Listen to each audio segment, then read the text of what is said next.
You know the Kazakh language, right then? I read well. I read well. I don't speak so well. There's not so many Kazakhs around, so it's hard to get the conversation practice. Yeah, so let's start then, Ian. So our podcast is about Kazakhs and people who are related to Kazakhstan here in the Silicon Valley and around. We are thrilled to have you today. Thanks for joining us today. We're sure that it's going to be interesting conversation because the topic is so deep and it goes well to the history of the Kazakhstan country, and we are eager to know what you already explored and what's your opinion about that.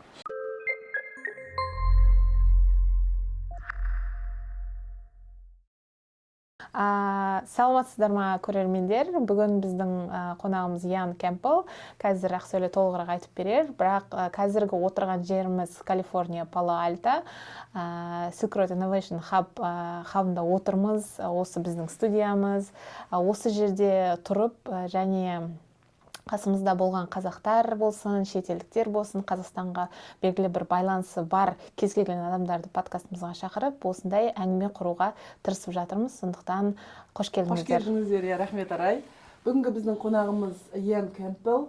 Ол кісіні сіздер подкасттың соңында өте жақсы танып біліп қалады деген ойдамыз. Ол кісі америкалық болғанымен қазақтың тарихын сізбен бізден артық білетін шығар деп ойлаймын. Соның ішінде Қазақстанның 18-ші ғасыр мен 20-ші ғасырдың арасындағы тарихын, Ресей империясының бөлігінде болған тарихын, Ресейдің колонизация процестерін, сол кездегі Қазақстанның экономикасы, дәстүрлері, әлеуметтік жағдайы, әкімшілік бөлінуі, белгілі тұлғалар жайлы енді менен жақсы білетін дәл білем. Ian Campbell туралы айта кететін болсақ, ол кісі қазір Дэвистегі атақты университетте осы Калифорнияда жұмыс істейді. Ол кісінің мынадай кітабы бар, 2017 жылы жарыққа шыққан Knowledge and the Ends of Empire деген. Яғни оның қазақ тіліне аударылмағанын білмеймін, бірақ ағылшын тілінде осындай керемет кітабы жарық көрген. Ол кітабында ол қазақ даласының колонизациясы туралы жақсы айтады. Дәл қазір Campbell мырза тағы бір 2 кітабын жазып жатыр. Ол 2 кітабында Қазақстанға қатысы бар. Сондықтан біз бүгін оны Цукербергтің көршілері подкастына шақырдық. Ian, it's so nice to see you today. Келгеніңізге рахмет. Сіздерге көп рахмет. Сәлеметсіздер ме? Менің атым Ян Кэмпбелл. Мен Дэвистегі Калифорния университетінде тарих профессорымын. Өте қуаныштымын. Қош келдіңіз. Сіз жақында ғана Алматыдан келгеніңізді білеміз. I forgot that we are speaking English. So you just returned from Almaty like a couple of weeks ago or maybe days ago. So are you jet lagged? So it was a lovely visit. I had not been able to go to Kazakhstan for a few years. And so it was lovely. The archive is wonderful. There's a lot still to learn there, and it was wonderful to see old friends who I had not seen for some time. It was also very interesting. My book is not yet translated into Kazakh, but it's translated into Russian. So some people had read it, and it was nice to be able to have that kind of exchange of ideas there. Almaty is, I think September is maybe the best time of year to visit Almaty. Everything is very green and lovely and cool, and it's not the winter yet. So I really enjoyed it. Yeah, thanks for describing, because I think I miss Almaty already because we take a visit maybe once a year, maybe once or 2 years. I miss our food. I don't know if you like our food or not, but I really miss it. So the cuisine is, I'm a great fan of Kazakh food. You know, my first full day there, one of my friends, put on a big dastarkhan with barsaki, with bishbarmak, and you can't get that kind of thing in the US, I know. So yeah, it's not so great for your figure, but yeah, it tastes good.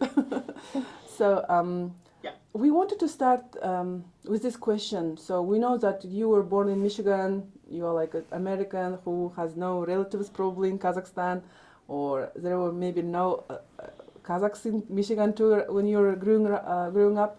So how did that start? Why Kazakhstan history?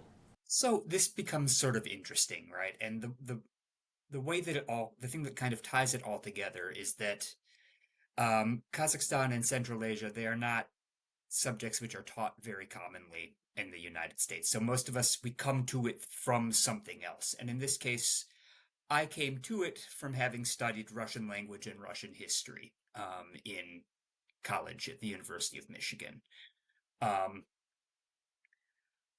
As I was doing that, there started to be, this was the early 2000s, so a little more than 20 years ago, there was a kind of a first set of new research that people were producing after the fall of the Soviet Union. It takes a long time for this research to come out. People who went to the Soviet Union, wrote their dissertation, to the former Soviet Union, that is, wrote their dissertations, wrote books about the non-Russian parts of the Russian Empire and Soviet Union. And just as I was getting very interested in Russia, these were the topics that were very new and very fresh, that nobody really knew too much about before. And I was interested generally in how empires worked.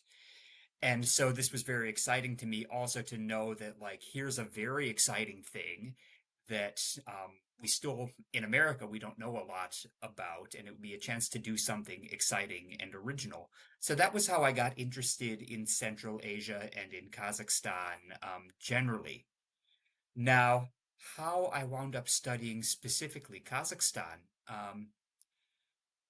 this is almost, I don't want to offend, this was almost a bit of an accident. So before I began graduate school, I wanted to start learning a Central Asian language. I didn't want to just learn Russian. I thought that being able to read and maybe speak in a Central Asian language would be important. And so I applied to a summer program where they would teach you a beginning level of a language for a year's worth of it in 8 weeks, 6 hours a day. And I said, really, here are my preferences. I'm ready to try anything. And I asked about Uzbek because that was what my advisor studied. And they said, basically, we don't have any money for students to learn Uzbek. Would you like to learn Kazakh instead? And we'll give you a scholarship. And I said, sure, that's fine. And then it wound up being very, very interesting. I liked my teacher. The more I learned, the more interested I became. And so it got very much deeper after that, but it began really almost accidentally, I would have to say. But this journey took you like far, far away, right? I mean, now you are one of the most prominent Kazakh historians in the United States, maybe in the world. So we are really honored to have you here today. We just wanted to let you know, you probably know already, that many people in Kazakhstan, including us, we don't know our history very well. I think, I don't know why, maybe you can just answer this question. Why do you think we Kazakhs don't know our history very well? It might sound strange, but... Yeah, even from the high school, even during the college, there's no much detailed information about our history, and sometimes we feel disconnected from the past, and there's some mystery years for us. We know that something happened over there, but not sure exactly what was it. So by having you over here who took a look under the loop of the history of the Kazakhstan, could you tell us what's your observation about that? I think a couple of things. One, I think that in some respects Kazakhs know their history very well. It's always very interesting to talk to people about their family histories and the things that they've experienced. And I do have great respect for my colleagues, my historian colleagues in Kazakhstan who are producing original research. I think especially research on the imperial period is being done in Kazakhstan at a very high level. And I think certainly I would struggle to do my own work without, this kind of international cooperation, being able to read the work of my colleagues in Kazakhstan. So I do want to say that, first of all, that academia is a collective effort. Sometimes when people say to me that, we don't really feel that we know our history, I think sometimes it comes from, as far as I can tell, the kind of way history is written was, and to a certain extent still is, subordinated to certain key moments or certain things which are kind of, it's only meant to explain very specific things about the present. Let's put it that way. So I read, lots of Soviet era books about Kazakhstan. You have to know that before you can start writing your own material. And, there are important events which are passed over in silence or which are quite badly misrepresented or misinterpreted because they don't quite fit. Prior to 1991, they don't fit with kind of a Marxist-Leninist narrative, or they don't fit with this sort of idea of the, they're called the Мирное присоединение of Kazakhstan to the Russian Empire, the great friendship of the peoples, and anything that would kind of destabilize that narrative is hard to talk about. So people who learned in that area, they know a version of history, but there are many other aspects which are absent.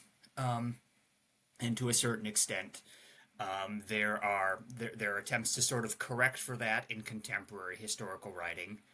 Well, now it's more complicated because you still get some kind of comments that perhaps that sort of Soviet way of thinking has not totally died out. There are attempts to correct for it that I think perhaps have sometimes overcorrected to completely rejecting things in Soviet scholarship. But again, I have great admiration for a lot of the contemporary scholarship that's being done in Kazakhstan now. It's not that we're denying our Kazakh scholarship's work. It's just we don't know, and that's why, it's our problem probably more. You said мирное присоединение Казахстана к России, right? So there is so we also were taught yeah. Is it a myth? So at school, so I'm 41-year-old. So my history textbooks are a little different than Aray's textbooks because Aray is much younger. I don't know what our Kazakh students are studying now, but I was told that it was мирное присоединение. Like Abulkhair Khan from Kshizhuz, he went to Russian Empress Ekaterina II and asked her, please protect us. So you're saying this is a myth? The way that people talk about it is exaggerated, and I think heavily misstates the significance of that moment. And this is something that does not just happen with Ablai. By the way, this happens with a lot of kind of Russian imperial expansion. Russia, as it expands to the east and the south, is entering into these agreements with other steppe powers, whether that's the Kazakh Khans or the Kalmyks or whatever you like. And these Khans, they think they are entering into a treaty between two independent states, for protection or for mutual aid. And through deliberate or sometimes perhaps non-deliberate misunderstanding, Russia understands this as an agreement of submission rather than alliance. So there's that kind of misunderstanding at the first step. And then, of course, there are the initial agreements, but then how does the Russian Empire move further east and further south? This is also a matter of conquest. There's not kind of an agreement to do this every time. Russia advances further into the steppe to deal with kind of different revolts or to deal with Kazakh Han sultans who don't like the kind of new arrangement and defeats their revolt, something, Kenesari or something like that. They defeat that by force. So this is ultimately a conquest. It doesn't mean that Kazakhs had no agency and no choice in doing all of this. It doesn't mean that Kazakhstan voluntarily entered the Russian Empire and that was the end of the story and there was no violence to it. So yeah, as we mentioned, you are the author of the book Knowledge and the End of the Empire. which was published in 2017. If we were allowed, could we say that the summary of this book about the conquest and the rule on the Kazakh steppes, as you put in, is it the correct formulation of the book's summary? I think so, and I try to focus more on the process, and I try to focus on moments where things might perhaps have turned out differently. It's important to me that Russia, the Russian Empire, did not always particularly understand the Kazakh steppe or Kazakhs. That they found that they particularly needed to find some kind of understanding with non-Russians, with Kazakhs in particular. And so this meant that some Kazakhs had a certain amount of influence and power for a while after the incorporation of the steppe. But this changes toward the end of imperial rule. This changes in the era of peasant colonization of the steppe region. So that's the other thing I want to emphasize, that there was a way of approaching imperial rule that was used for some time, but then ultimately changed when peasant settlement became particularly important. So it's about trying to understand both what did happen and what might have happened perhaps differently. Could you say or explain more about what might happen during that time? Because we sometimes even just in the regular conversations sometimes brainstorm that direction.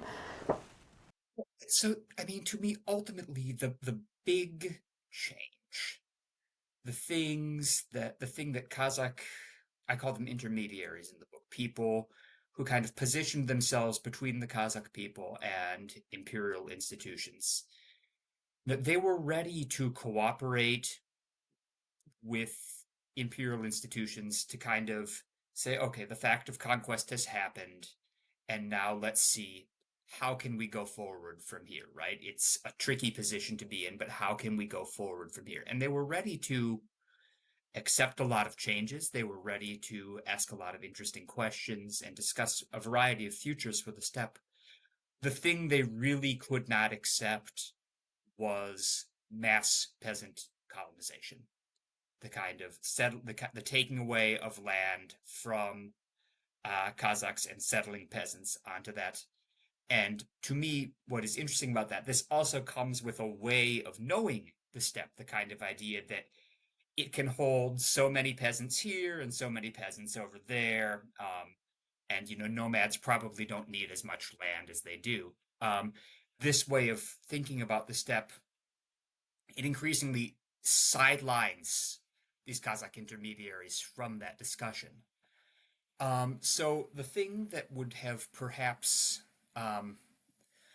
a plausible route would be say, okay, allow Kazakhs to develop without the kind of mass influence of settlers, without settling millions of peasants, and while creating more of a space for the input of local intermediaries.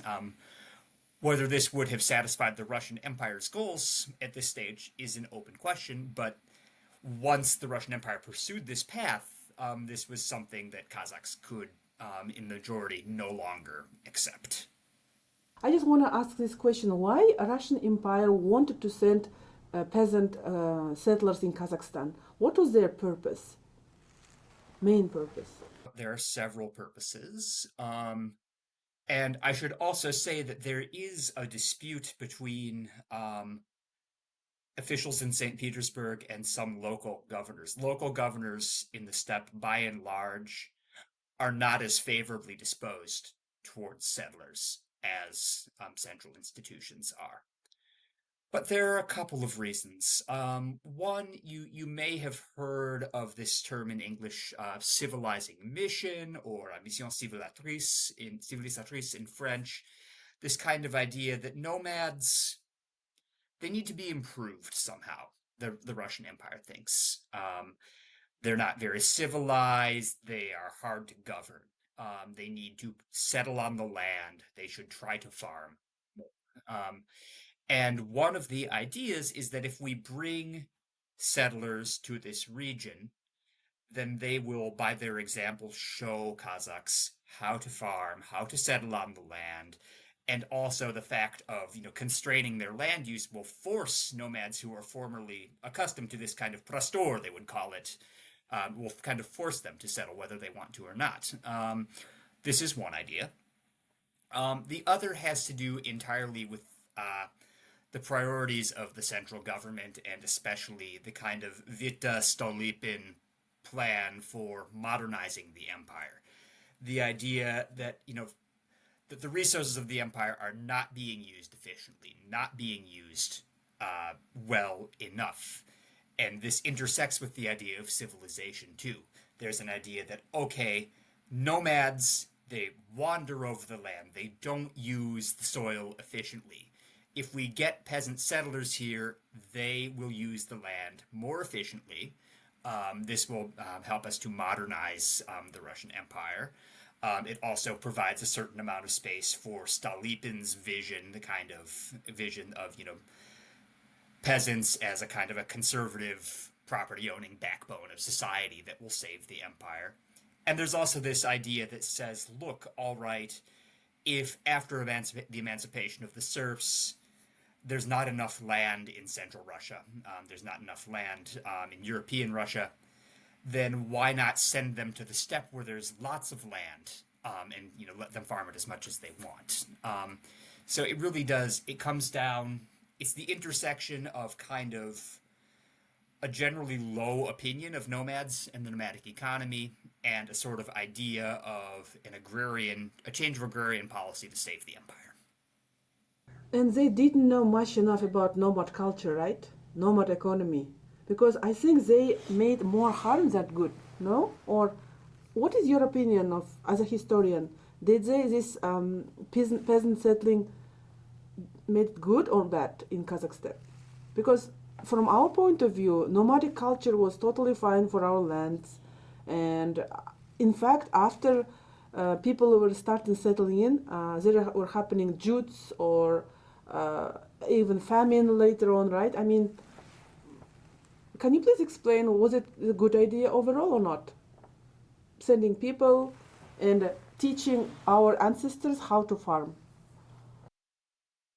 So on the time scale that I study, it doesn't seem to have worked out very well for nomads. By and large, those who sedentarized, who began to farm, were the poorest, right? Because you settle on land, you become a jatak, right? If you don't have enough livestock to need to migrate anymore. Generally, they understood, even though they studied it in some detail, they understood quite poorly what the nomadic economy was. There is a sort of prevailing idea that it's just a kind of an unfocused, unsystematic wandering. It's not very organized. It's not very stable.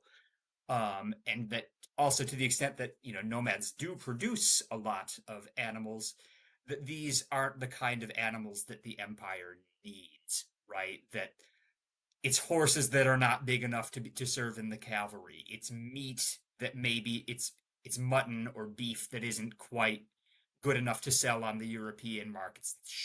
It's sheepskin that isn't quite fine enough to weave the way. And all this has to do also, right, with the passage of the railroads, the connection of the steppe to Russian and thence to European markets. So they don't think that the nomadic economy properly suits the kind of, the goals of the global market. And certainly this creates a lot of difficulty for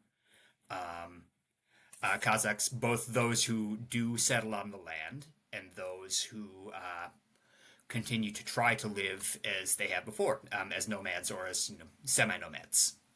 I'm just wondering about the civilizing matter of the Russian imperialism. So, other than changing our economy and way of living, what did they do? So they built cities like крепости in Petropavlovsk, Pavlodar, Verny, Akhmola.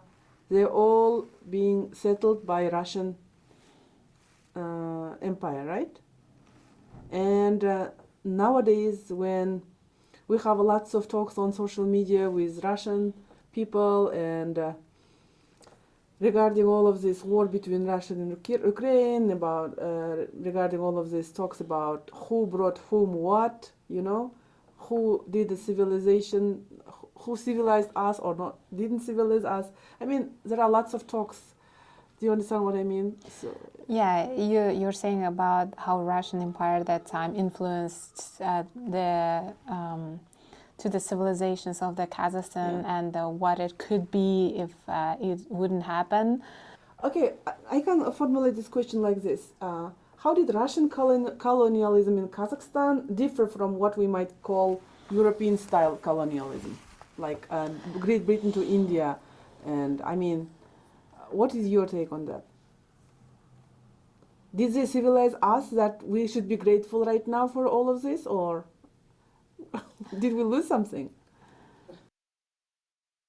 I mean, yeah, I mean, those discussions on social media are really, they're so annoying, right? I don't think the question of who should be grateful for what, or who was, and you're not asking me this, or, you know, who was worse than who, I don't think that is necessarily an interesting or useful question. This is an era where empires are expanding everywhere. And, you know, the Russian Empire is just one example of this.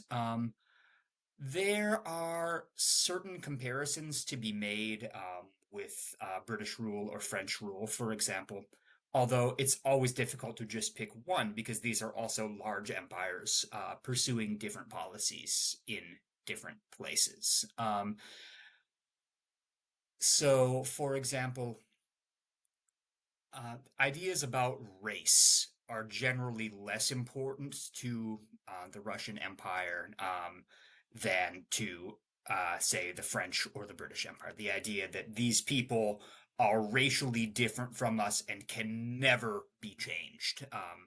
You know, that's a little bit different. The Russian Empire in the Kazakh steppe is significantly weaker in an administrative sense than, say, the British in India. So whatever their ambitions are, their ability to actually implement things differs quite a bit, and this creates, in some respects, more space for autonomy for Kazakhs in certain respects to sort of preserve their way of life longer.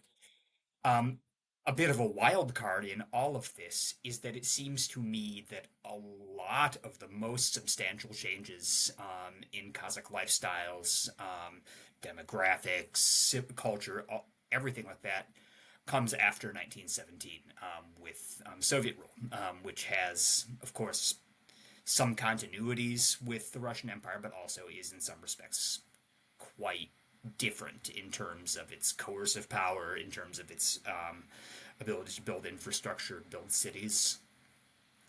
I actually think a particularly good comparison for the Kazakh steppe is what scholars call the settler colonies of the world. So this is, think about the British in Canada, think about American expansion into the West, think about the British in also Australia or the French in Algeria.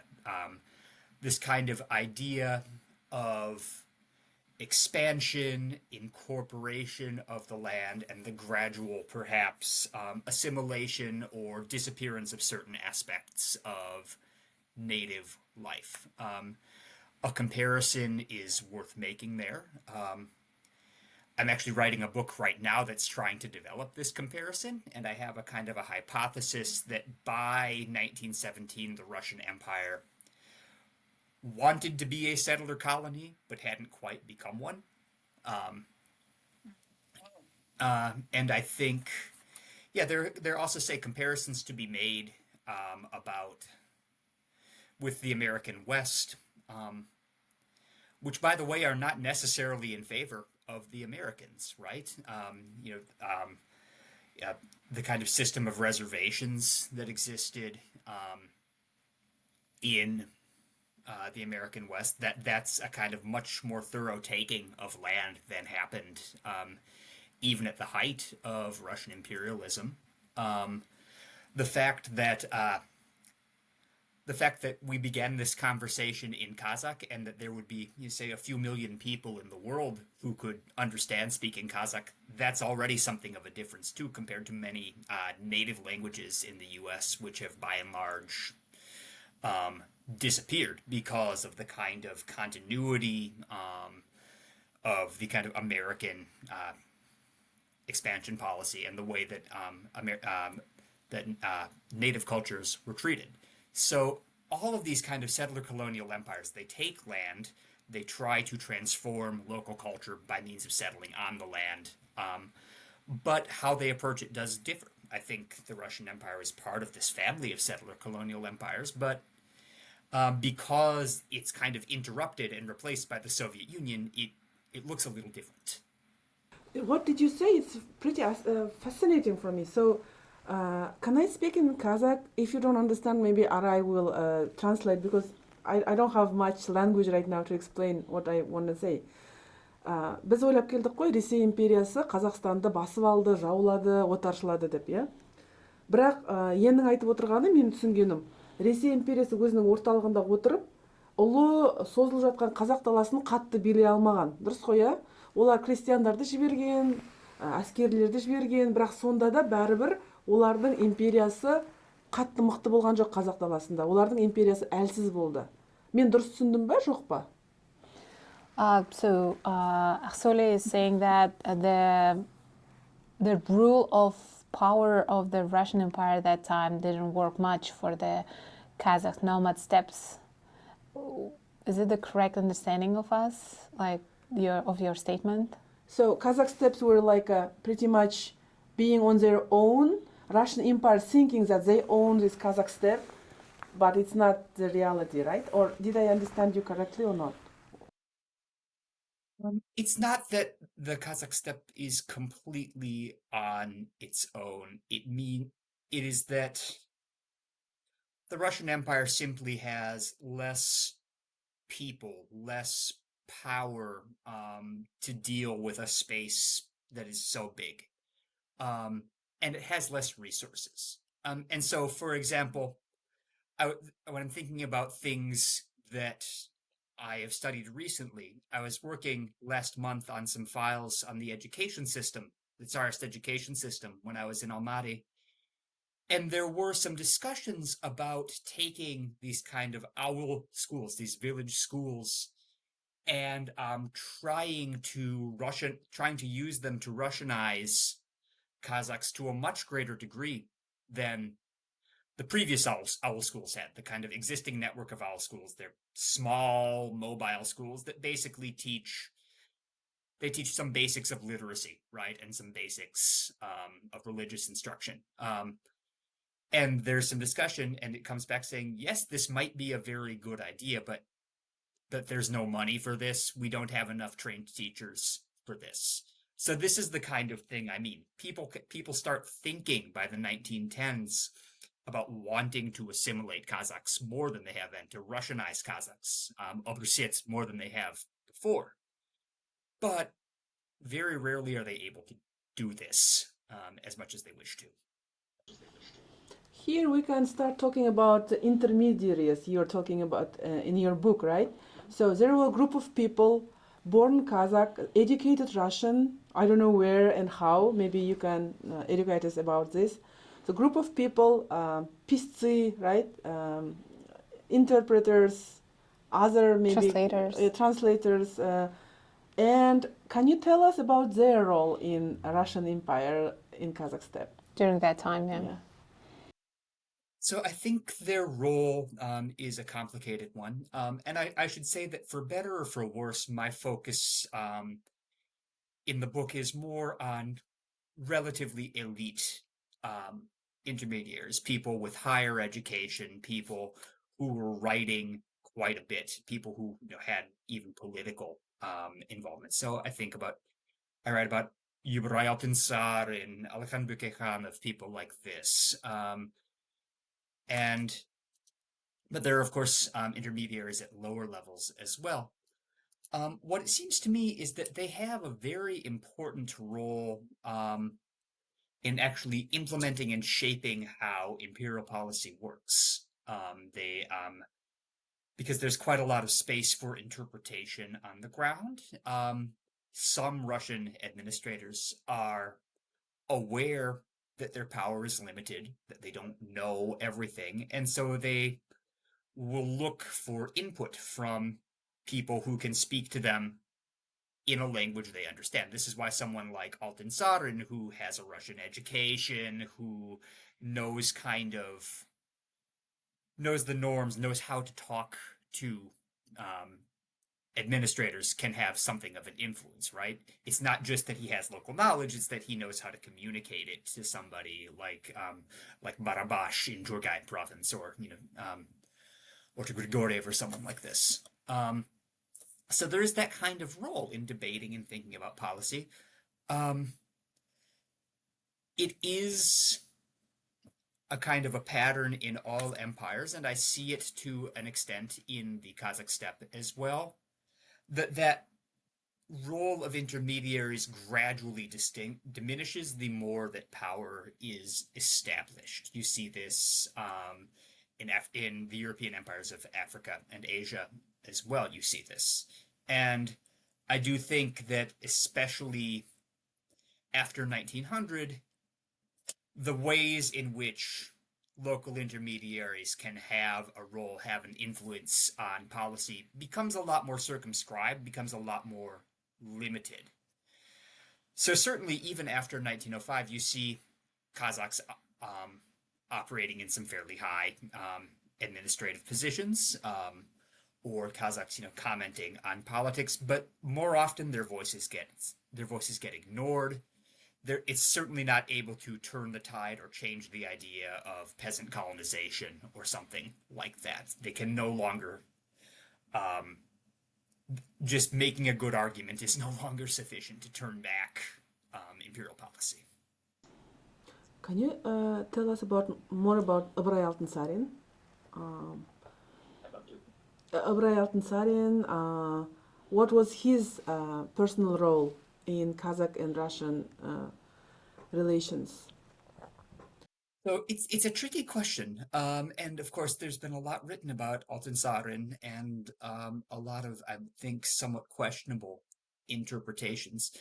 Altynsarin to me is the epitome of this kind of person who's caught between two worlds, who sees that, okay, we're a part of the Russian Empire now. It is unlikely that is exactly going to be reversed. So how then do we move forward?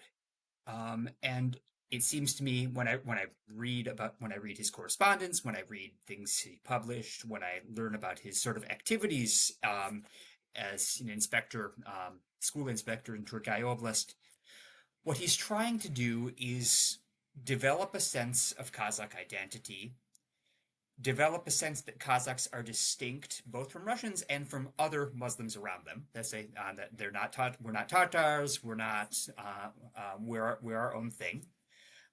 He's trying to think about a way to adapt the Kazakh economy and Kazakh lifestyle to new conditions. He is open to using imperial institutions to help to do this, to say, okay, we could perhaps do more intensified agriculture. Maybe we don't need to range quite as far with our livestock.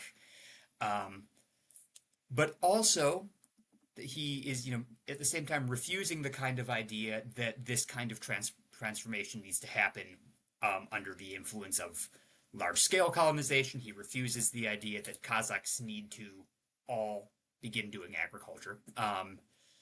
He refuses the idea that Kazakhs are not Muslim. He's quite clear that they are.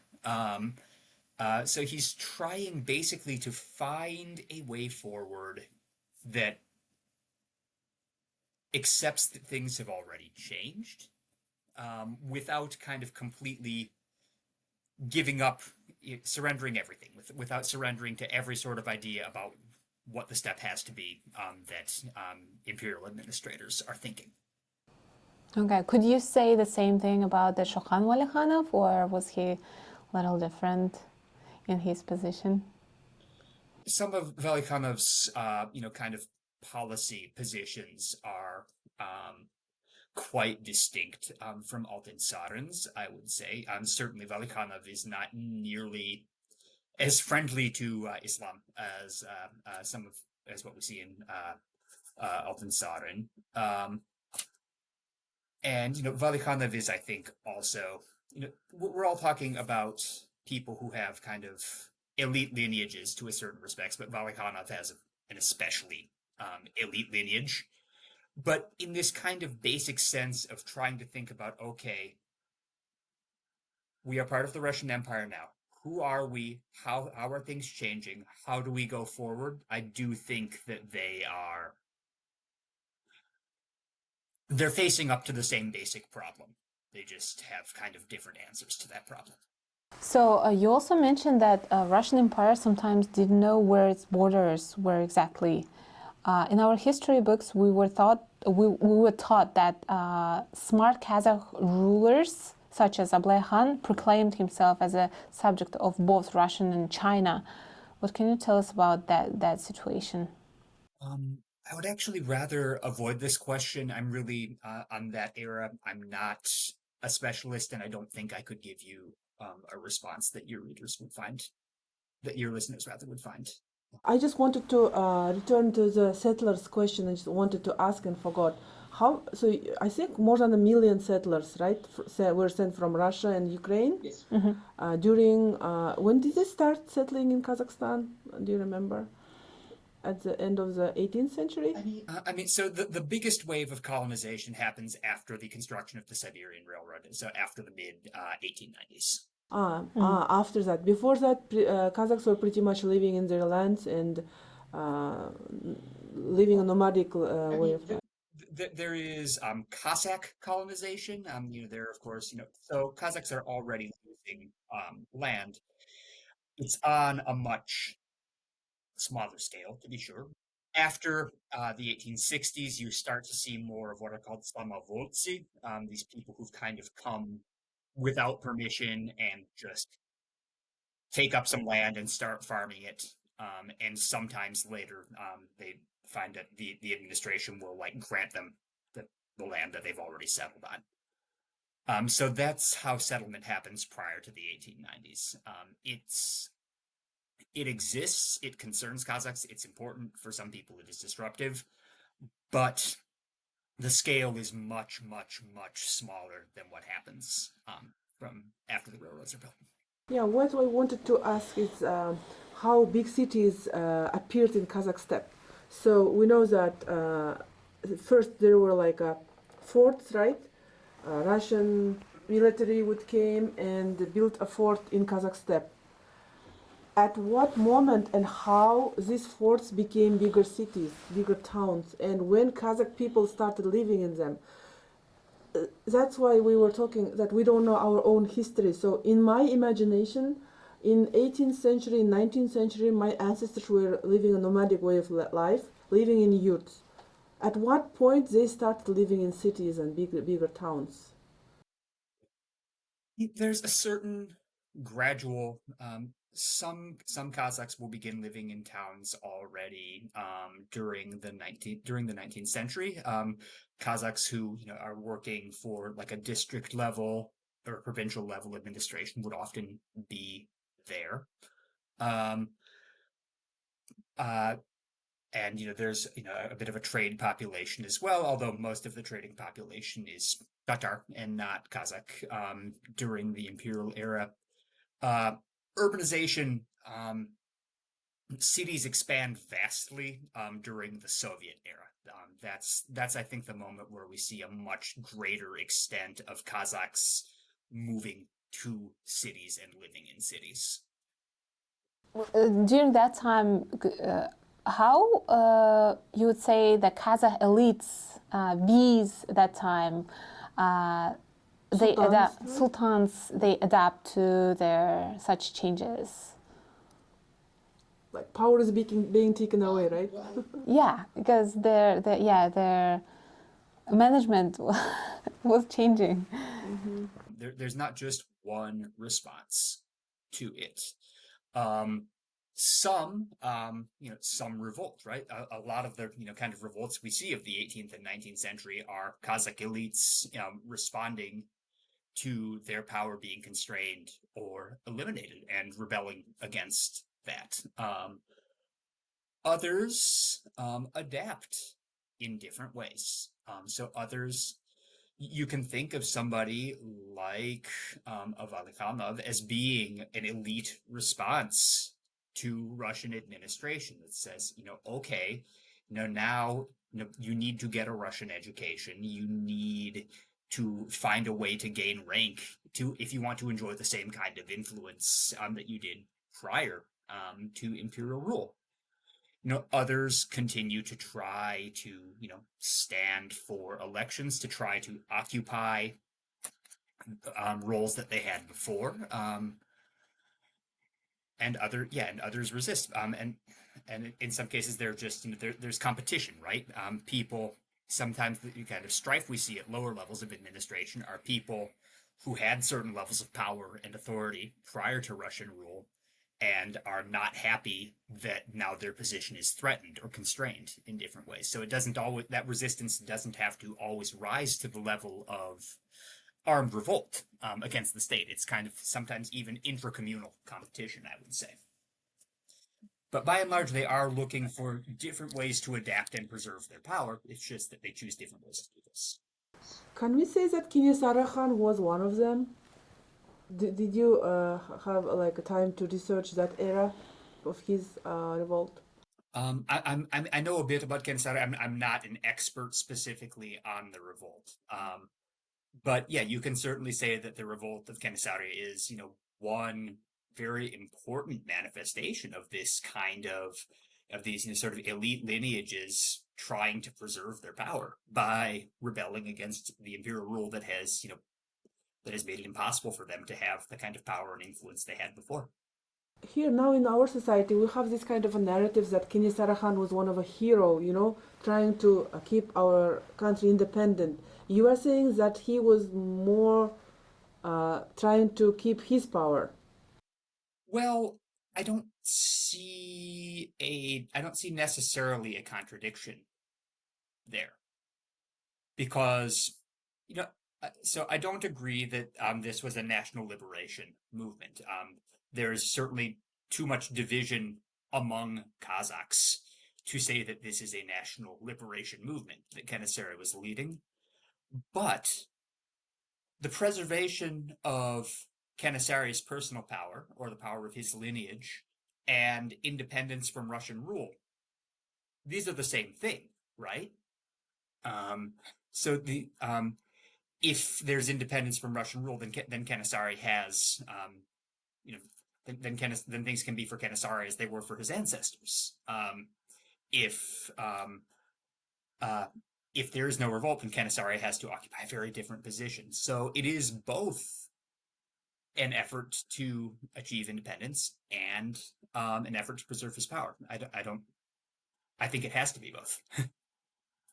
So if we say that Keniysara movement was one of the biggest one in 19th century, in the beginning of 20th century we have this 1916 revolt, right? When Russian Empire wanted to take our Kazakh soldiers, no, it's not soldiers, Kazakh people it's not for war, right? It's just to help them in the... Yeah, it's for what they call tilovaya rabota. So, yeah, tilovaya rabota, yeah. And that was one of the big movements too. So how can you evaluate that movement? Was it also, can we just consider it as one of the liberation movements too, or it's not that like that?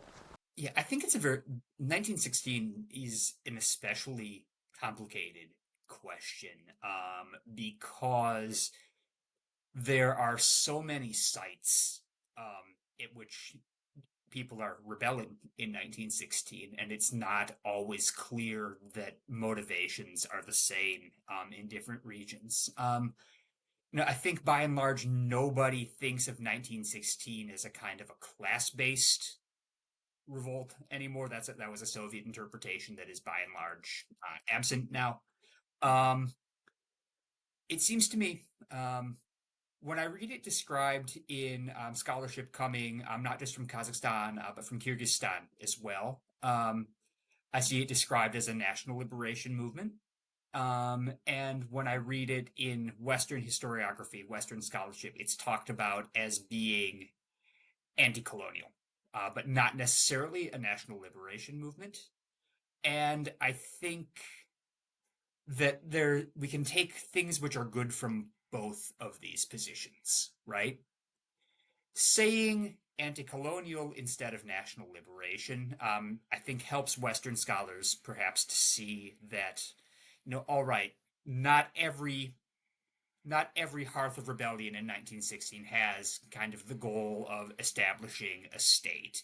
And it helps us to understand that there's not even a lot of unity among Kazakhs about what should be done in 1916. A lot of the, Alash intelligentsia, for example, is quite against the revolt. So I think that is useful to remember. On the other hand, there are parts of the revolt, in Turkey, where there are attempts to create some kind of a state that don't succeed, of course. That's also where you see a lot more organization of armed resistance. And certainly what happens in 1916, I think, plays a vital role in creating a national idea among people who might not always have been thinking about autonomy or independence before. So I think that experience of organization, that experience of rebellion, and the experience of repression, both during 1916 and during the Civil War years, I think that helps to create feelings of national identity, helps to create a political culture that is very important for more people, for more Kazakhs having the sense of national unity. So there's something to, I guess what I would say is that there's something good in both interpretations. And what I tried to do just there was tell you what I think is the best about both of them. So I actually don't think that these two groups of people disagree that much about what actually happened, and I think it has more to do with the specific words they use. If we slowly move to the connections of the imperial history to Soviet Union and modern realities, when the Russian Empire collapsed, did Kazakhs see the Bolshevik Revolution as a liberation, or just a new empire with differences or different flag? This is a good question, and it is a very complicated one. At the level, both at the level of the intelligentsia and, at kind of social levels, there are, of course, Kazakh communists, even quite early on, someone like Ali Bijangeldin, right? But then there are also Kazakhs who relate very, very skeptically to Lenin and to Bolshevism. So this is most of the Alash Ordinsi, for example, are not particularly eager to see Bolshevik rule and basically accept it because they don't see that there is, once it becomes clear that there's not much choice and maybe it will not be so bad. And then I think that kind of idea also applies to how people experience Soviet rule to some extent. So on one hand, there are people for whom Soviet rule creates new opportunities, right? New kinds of work, new kinds of political power. There are also people who lose a great deal from Soviet rule. And then at the center, kind of hidden in the back of all of this discussion is the Yashar Shaluk, right? Where everyone loses a great deal. What is it? About 25% of the population dies. And, there are debates about what exactly is the significance of this. Why did Stalin do this? From a historian's view, Does this tragedy, famine, ашаршылық, have its roots in imperial thinking of Soviet rulers or not? I think there are certain continuities in the way that Stalin and imperial thinkers thought. You know, this same sort of idea that nomads, we can't deal with nomads, right? They don't do the things we need them to do. So we need to modernize them. We need to collectivize. We need to consider, making them settle on the ground. That sort of idea is continuous. And one can certainly argue whether or not that the Ashtarshilik was intentional. What I think is clear is that Stalin considered it a risk worth taking. If a lot of people happened to die as a result of modernizing the steppe, then this was a price that he felt was worth paying.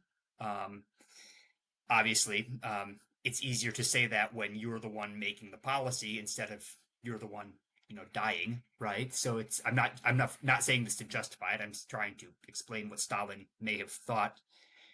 And then, there is an imperfect understanding of exactly how famine works. And so by the time they actually realize what is happening and that perhaps so many people are going to die that it's going to make situation worse, not just for Kazakhstan, but for the entire Soviet Union, then they start trying to reverse course, but it's too late.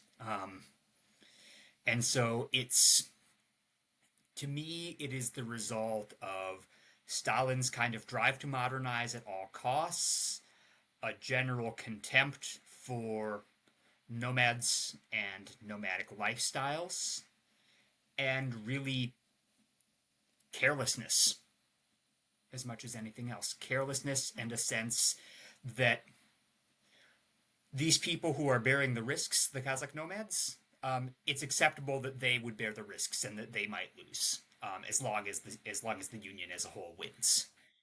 Can we wrap it up and call it as in the genocide overall, but you're still explaining their intentions too and their purpose and how they see the risks over there, but it was already too late. So can we call it as in the genocide? I would prefer not to wade into the kind of dispute about whether this is precisely a genocide. I think it's better to say that it was an enormous tragedy and it was a completely avoidable tragedy. Ukrainians they say that their famine was a genocide. That's why we're asking. But you think it's because of their complicated relationship with Russia? Well, I think there is the same kind of dispute about whether we should call the Holodomor a genocide or whether we ought to say it was just a tragedy. And I think, in my mind, whether we apply that term or not is so closely connected with politics, and everybody kind of defines genocide in their own way, that I'm not sure I actually find the conversation very helpful. And I would rather simply say that it was a serious tragedy, a great tragedy, a completely avoidable tragedy, and focus on the facts that we do agree on rather than I don't think this label actually helps us very much. Okay, thank you. I know that it's not your particular area of your expertise, but just want to ask, this 70 years of Soviet rule, can we call it also the colonization of Kazakhstan or not?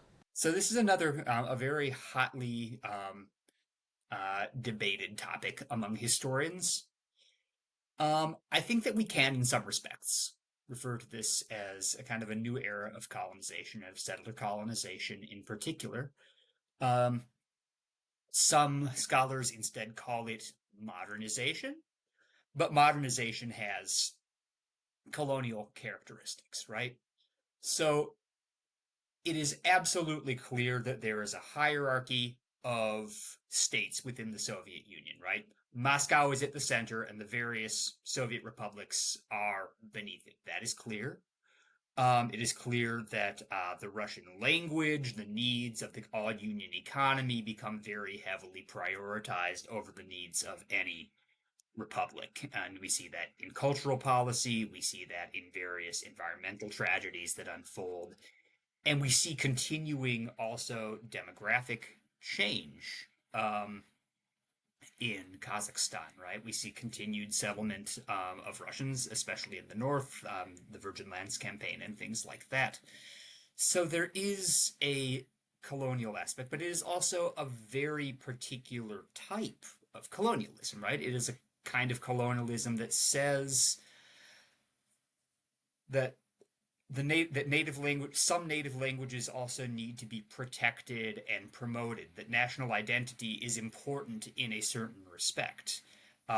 This exists more or less to further the promotion of Marxist-Leninist ideology, right? But yet it does exist. And there are other questions. Some would talk about, say, urbanization as a colonial project. Others would say this is something which is a little more neutral, right? But I think perhaps I would say a modernizing state with colonial characteristics. Okay. So I know that you're familiar with works of Kazakh historians, other Central Asian writers, and Russian historians, right? Is there any difference? I know that there are differences, so maybe Russian historians, they don't think that it was much of a colony, right? And Kazakhs think that it was more of a colony. I think we can ask exactly about American historians' point of view. Do you like the way how Central Asia history is taught in American universities? Because, for example, there are lots of centers that study Russian language, and it says Russian and Eurasian studies, right? And it seems for me, I'm not a historian, but American scientists and research and scholars, they also look at this picture through Russian lenses because of the Russian textbooks, Russian historians and everything. Can you, what is your take on that? I think it's a natural product of our sort of political and institutional realities here, but I do think that it comes with certain disadvantages. As you say, and as I said at the beginning, I became interested in Kazakhstan because I studied Russia. I still speak and read Russian much better than I do Kazakh. And so that affects the kinds of questions that I ask. It affects the kinds of documents that I read. And for all of us, it's the same, really. We all, even for people who's with better language skills in Central Asian languages, if you've come to it, say, either through Russian, or another way that this will sometimes happen is people get less interested in Kazakhstan, but more in Uzbekistan, or something like that, through Islamic studies, right? And they kind of come to it through Arabic or Persian. The very terms of our interest in a topic are being structured by this external thing, and thinking of Central Asia as something which is being influenced from outside. I think you can do good scholarship that way, but it is also challenging because it is extremely rare to have among us someone who has a truly decolonial perspective, someone who is beginning to study, say, Kazakhstan on its own terms without thinking about, how is this a part of the Russian Empire? How is this a part of the Soviet Union? And thinking about it as itself. So I do think that structures the questions that we ask and the answers that we give in ways that are sometimes unfortunate. And I would really wish that there were more opportunities for students to encounter Kazakhstan, to encounter Central Asia on its own terms. Right now, this is extremely difficult. When I finished my PhD, I sort of hoped that maybe this is the way the world is going, but right now in America, there's less funding for universities to study other parts of the world and not more. So I felt more optimistic several years ago about this than I do now, unfortunately. Maybe it's because the awareness or the interest of for the Central Asian history is based on their oversimplification or by just being hard to reach and being in another language. It's not even, our language is Turkic language and it's not even Russian-related language, and it just might be the destination which is a little harder to reach out. But what myth or, again, bias, maybe oversimplifications of the Kazakhstan's past do you think still dominate in the public consciousness, maybe in America? Okay, so the first thing to say, and this is really bad, but for a long time, most people, when I told them I studied Kazakhstan, they either said, what? They didn't even know that it existed, or they would tell me about the Borat movie. Yeah, the first associations. Yeah. Yeah, and so that's incredibly unfortunate, right? So I think that many Americans, I'm afraid, don't even know enough yet about Kazakhstan to have a lot of stereotypes about it, other than that, it's very far away. Yeah, and so that's really bad.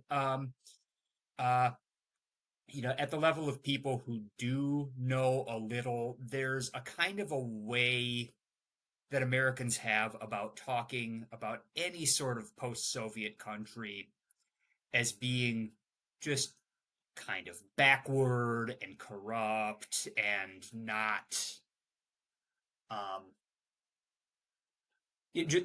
people talk about, people often will talk about Central Asia as just kind of a backwater, a faraway place. And I think one of my projects, I mean, I'm very happy that people in Kazakhstan want to read my book, but one of my projects in this book was really to help acquaint an American audience with some facts about Kazakh history, to understand, that there are processes happening here that are very similar to things you might be, quite a bit more familiar with.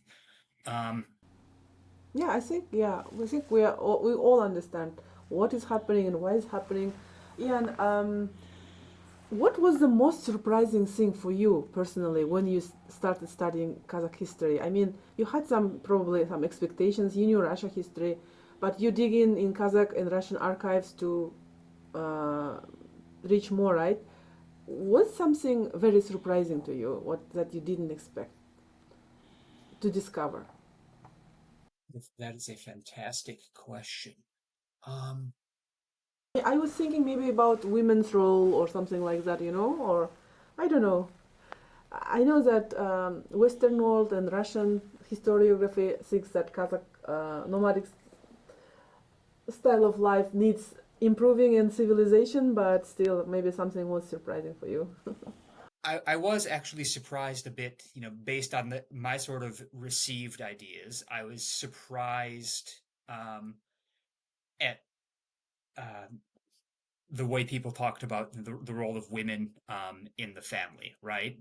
And in particular, even sometimes the way that Russian ethnographers would talk about women as opposed to the reality of women's role in the economy. So on one hand, and the household. So on one hand, there's sort of an Orientalist stereotype that says, women, they veil, they stay indoors, they don't do much. And the Russian ethnographers I had read said, well, basically in a nomadic household, the men are lazy and the women do all the work, right? And then when you actually kind of got into these archives, like both of these things were vast oversimplifications, that, there was a certain amount of freedom that, Kazakh women enjoyed. They certainly didn't veil. And that these sort of ideas about who worked and who didn't in a household were based on fundamentally misunderstanding how the nomadic economy works. So that was a great surprise to me. I was also very surprised sometimes at the diversity of opinion among Russian officials about Kazakhs, right? That it wasn't just kind of a uniform, uniformly positive or negative vision. There were a lot of interesting kinds of. There were Russian officials I found who viewed Kazakhs quite a bit more favorably than they did Russians of a lower social class, and that was very surprising to me. I was surprised to see sometimes how little, coming from a Western perspective, I was very surprised to see how uninterested some officials were in having missionaries come to preach. Oftentimes I would see district chiefs or governors say, if you send missionaries, that's only going to make them mad, and we would like them, not to be mad. So please go away. So yeah, both surprises both on the Russian side and on the Kazakh side, and there's still a lot to learn, I know. Yeah, by absorbing and digesting all the historical facts about the Kazakhstan during that time, do you have any moments where you could say that imagine you were there as at the exact time frame of the history that something is happening between Russian Empire and Kazakhstan at the time? That was moments where I imagine I was there, or I wish I had been there. Yeah, by just being maybe physically over there, by getting all the details that you are already digging into, and you just would like to take a look and see, or be just like being the physical person over there.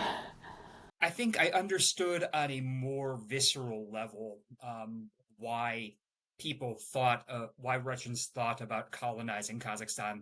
The first day I left Almaty and I went on a hike, and everything, was so open and green and lush, and I thought, wow, this is a beautiful place, and it's so wide and open. Certainly that was part of it. This is something I felt you can't understand this reading a book.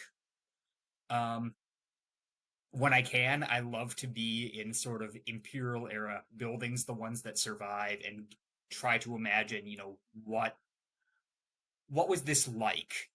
Particularly if you had not been in a building like this before. What kind of change in a person's life was it to move from to stop nomadizing and to just visit a building like this, or to how this completely changes the physical environment you're in, and how that material culture changes as well. What is gained and what is lost by that.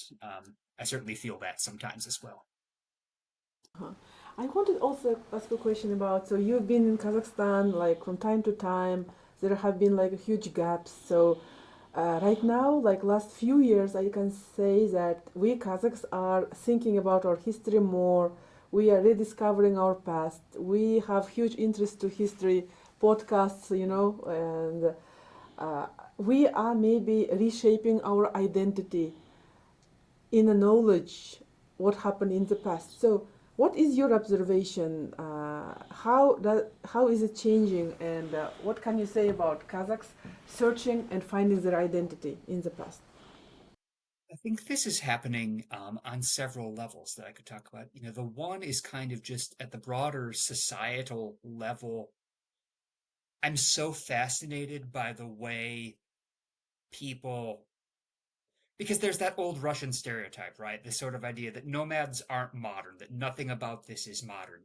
And I'm really fascinated by the way that people are trying to reclaim parts of their heritage and say, no, this isn't incompatible with modern life.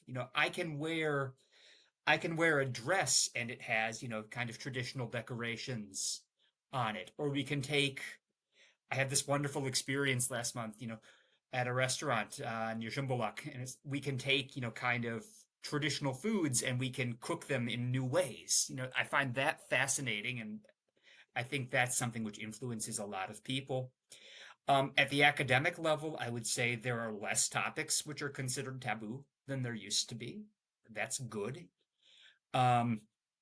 I can say, like, I see both senior scholars trying to learn new things and the younger generation of Kazakh historians is incredibly impressive in the way that they read both scholarship produced in Kazakhstan and scholarship produced in the West, the way they learn languages, the way they are bringing together, I think, the best of both of these scholarly traditions.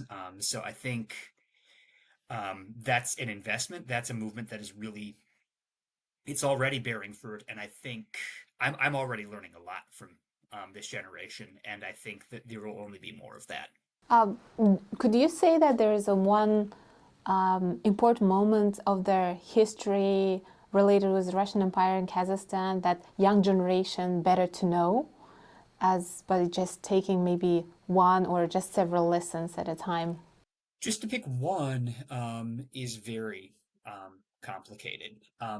But I think if you looked at 1916 in a really thoroughgoing way, you would have to really understand that you have to understand both what led into it and what came out of it. So in that sense, that's kind of a node that you might build out from. And I would also say that there's a lot about 1916 that you have to understand by looking at kind of a broader or even a global context. And so thinking about Kazakhstan in those terms is also very helpful. So that's where I would begin. I forgot to ask about Amangelde Imanov. Is he a hero or not? Oh, goodness. Our questions are taking you back. Sorry, we don't know much about our history and just really curious.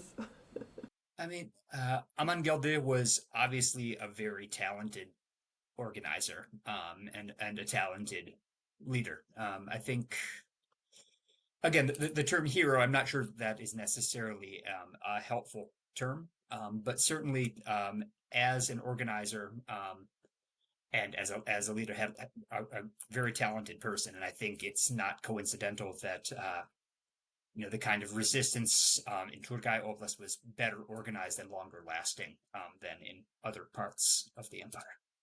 But I also know there are a lot of kind of myths and different different camps that argue about Amangelde that I'm not sure I would be able to. I'm not sure I would be able to resolve all of those disputes today.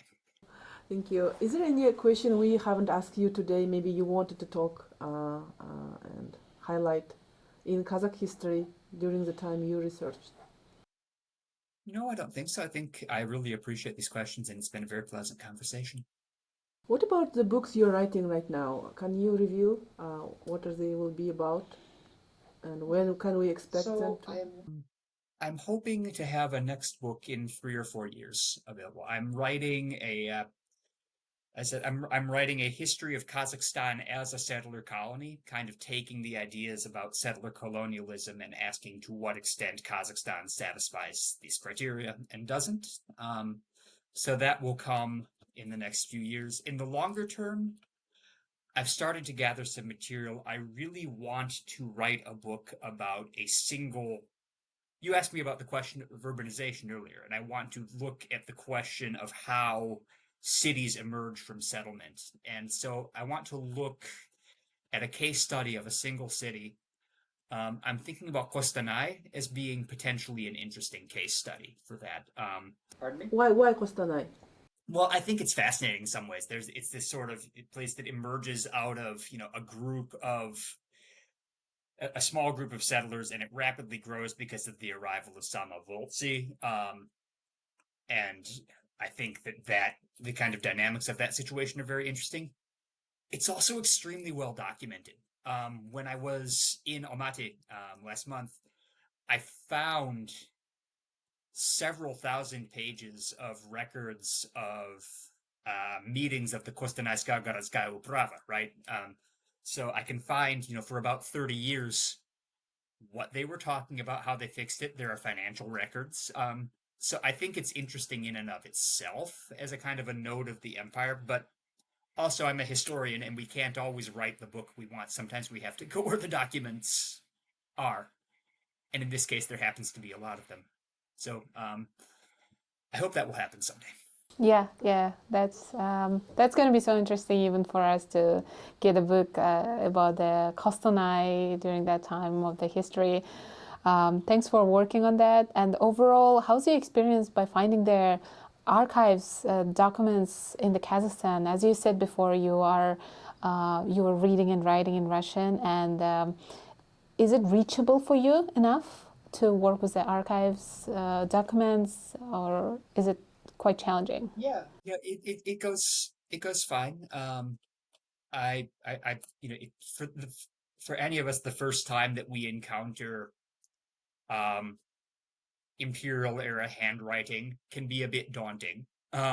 It's something it's like anything else, it's something you can learn.